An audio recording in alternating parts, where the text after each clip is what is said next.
এবার প্রথম বিরোধী দল থেকে কিন্তু একটা বাজেট ঘোষণা করা হয়েছে এবং এটা সংসদে দেওয়া হয়েছে। ওনার যদি ওই বাজেটটাও যদি এই সরকার গ্রহণ করত, তাহলেও বিরোধী দল, আমাদের রাজনৈতিক কালচার, বাজেট দিলেই তার বিরোধিতা করতে হবে, ব্যাপারটা এরকম।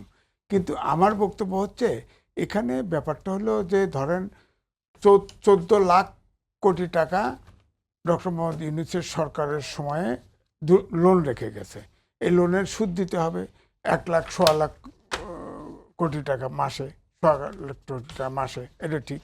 কিন্তু এবারের যে বাজেট, আমি বলবো যে জনবান্ধব এই জন্যেই যে 60টে নিত্যপণ্য তার বিরুদ্ধে কোনো ট্যাক্স নাই, ট্যাক্স মৌকুব করে দিছে, যার ফলে আপনি বাজারে দেখেন, বাজার এই প্রথম যে বাজেটের পরে কোনো দাম বাড়ে নাই। কিছু ক্ষেত্রে দাম কমেছে, কিছু ক্ষেত্রে দাম কমেছে, 2-1টা ক্ষেত্রে সামান্য বাড়ছে, যেটা দুষ্প্রাপ্য। যেমন ধরেন আমি কই বিট ফল আছে না, বিট সবজি, এই বিটের দাম একটু বাড়ছে, কারণ বিট এখন তো সিজন না, আস্তে আস্তে দাম বাড়বেই তো, এটা এরকম।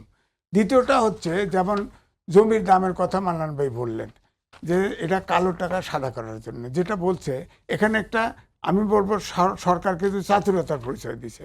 অর্থাৎ জমির প্রত্যেকটা মৌজাওয়ারি টাকা ধরা থাকে, জমির মূল্য, বাড়ির মূল্য, বাড়ি ভাড়া সব ধরা থাকে, এটা ধরা থাকবে।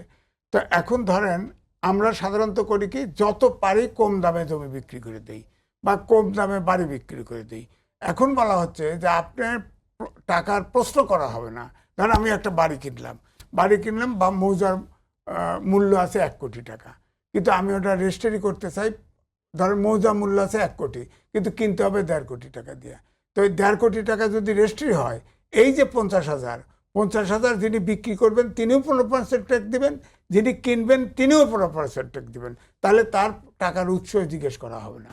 তো এটা তো ডাবল, আপনার ডাবল কর তো বেশি পাচ্ছে, আমি বলবো।